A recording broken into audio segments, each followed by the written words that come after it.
Aí, marcado o dia para lançamento de Garota Nacional, a gente tem a notícia que a EMI iria lançar no mesmo dia Lourinha Bombril dos Paralamas. E eu tenho sempre aquela coisa da grama do vizinho ser mais verde. Eu falei, caralho, que os Paralamas é muito foda, cara. Você ouviu, achou e era muito Lourinha foda. Bombril, eu ouvi no rádio. Eu falei, porra, mas que guerrinha chata.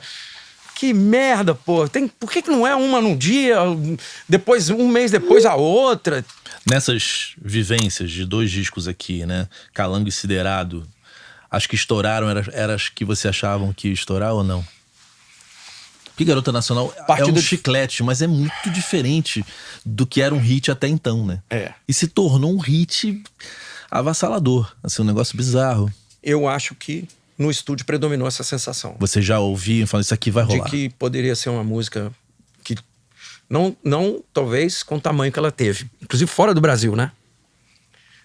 Mas a gente já imaginou que isso aqui... Quando o arranjo ficou pronto, né? Não, e a outra também que foi, tipo, eu com a letra do Chico Amaral na mão e o Haroldo colocou uma bateria. Aquela levadinha de... Eu falei, nossa, que levada incrível, cara. Era um samplerzinho de coisa de... E o Derindal fudeu, né? E aí, cara, eu peguei a guitarra, 2 acordes. Dó e Ré menor. E aquela letra do Chico que eu fui cantando meio raga, mas também meio caipira. Aqui, nesse mundinho fechado. Ela é incrível. Que era a minha onda do Skank. Beleza, e o refrão? Eu quero te provar. O Chico não tinha feito isso como refrão. Eu escolhi isso de refrão. E eu me lembro que a gente, quando ouviu a primeira vez que gravamos, ouvimos, falou, pô, tem grande chance de ser um baita hit. E tem músicas que quando o arranjo fica pronto, você olha e fala, opa, que tem isso, né? E naquela época, a gente gravava a pré em Belo Horizonte, vinha pro Rio, mostrava pro Jorge Davidson. E ele ouviu, tá bom, primeira música. Isso antes de entrar no estúdio, né? Isso é a gravadora ouvindo pra ver se aposta no trabalho. E a pré já tinha um pouco do que virou o disco? Tinha totalmente. Já era aquela levada. E não com o verniz que ela ganhou depois, mas já tinha. Ele ouviu. Pode entrar no estúdio.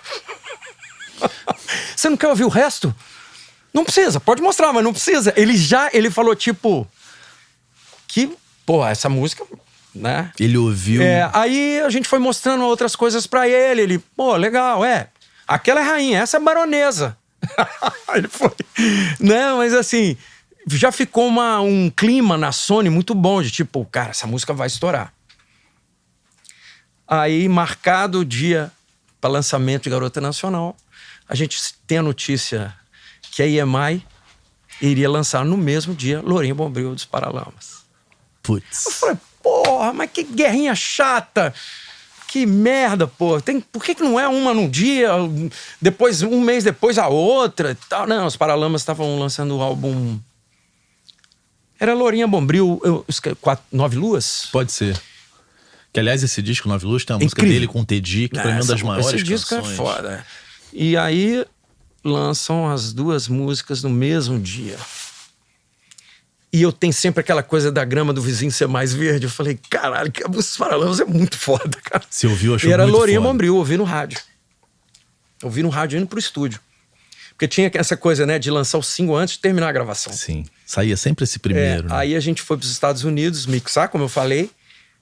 E passado um mês, que é quando você começa a sentir...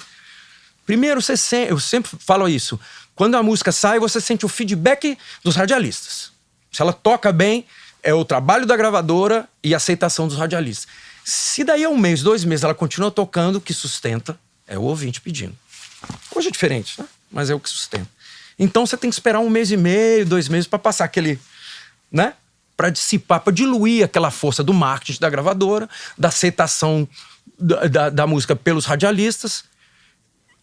E aí você vai ter, de fato, o feedback que é o grande, né? Que é o grande diferencial, que é do ouvinte. Que é um pouco hoje, quando você sai da fase de lançamento que você botou um tráfego... Que a música entrou numa playlist, que tudo aconteceu, e aí você deixa baixar a bola, e aí vê se a música circula ainda, né? É isso aí. Porque às vezes ela para de rodar quando sai da playlist, né? Porque aí já foi o impulsionamento da gravadora, ou da agregadora, ou quem quer que seja. A aceitação do pessoal de rádio, porque tem música que nem entra direito nas rádios, porque às vezes o radialista não gosta. Cara, desculpa, não curti a música. Já aconteceu isso com os Skank. Não vou tocar, não curti. Não acredito. Então beleza. Enfim, e aí em Nova York chegou a notícia, depois de 1 mês e meio, 2 meses, mandaram a playlist, a Crowley. Garota Nacional liderando todas as rádios Brasil. Foda. E a gente voltou pro Brasil, lançou o disco Caímos na Estrada, e onde tocava era casa cheia, bilheteria, e juntou o efeito residual do sucesso de Calango, que tinha tocado Jack Tequila, Pacato Cidadão, com o boom de Garota Nacional. Virou a Skank Mania, que eu chamo Skank Mania, 96, 97. 95, 96, 97. Os anos da Skank Mania, onde a gente pisava era casa cheia, sabe? Parará.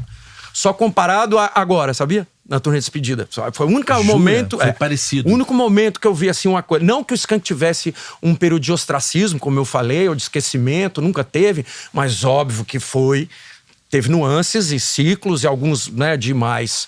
Né, vamos dizer, demais, né? Mas eu que acompanho os cachês, assim, nos últimos anos, o Skank conseguiu a proeza de se manter na mesma faixa de cachê por 2, 3 décadas. Isso, né? Clemente, mas tem um momento, mesmo assim, tem momentos de ápice, né? Sim. E aquele é aquela hora que tudo conspira, tá tudo certinho. Você tá pegando a molecada nova, é uma nova geração. A cena que a coisa tá inserida, também ter a Bombril do Paralamas tocando junto, isso vai causando esse impacto na cultura do momento. O segmento fica forte. E a gente viveu uma época que eu acho que nunca mais vai ter, né? Você se lembra. Quando você emplacava uma música número 1 no rádio, não é o garoto de 15 anos só que canta. A mãe dele conhece, o pai, o professor, o diretor da escola, o síndico do prédio, sabe, o porteiro do prédio, o taxista. Era unificar um cinturão, assim. Cara, você sabe não é como hoje, segmentado, né? Quando estourou o quebra-cabeça do Gabriel, a gente foi pra Guarda surfar, eu e ele, né? Com a Aninha. Cara, parou a Guarda, era um negócio assim, que era isso que você falou. A gente chegou numa cidade meio pequena, ali do lado de Florianópolis, era assim... O cara da TV parava tudo, a cidade parava. Eu acho que esse impacto não é mais o mesmo, né? Não, agora tudo é mais segmentado. Eu tenho essa sensação. Tudo é muito mais segmentado. Você sente isso com os hits recentes de vocês. Chega no fã, chega ali, mas não chega pra todo mundo. Mas azar também, cara. Azar. Porque os segmentos são muito fortes. Sim. Você tem hoje um circuito... meu filho não emplacou uma música na rádio, um sucesso...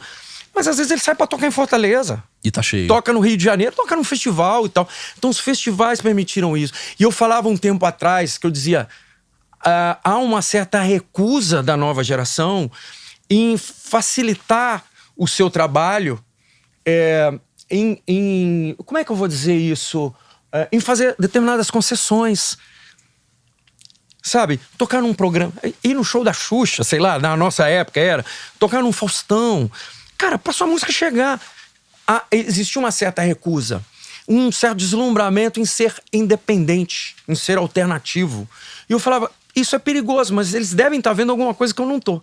Eles devem estar vendo que, de repente, o Brasil vai ter um mercado parecido com o gringo, que é mais avançado, maduro.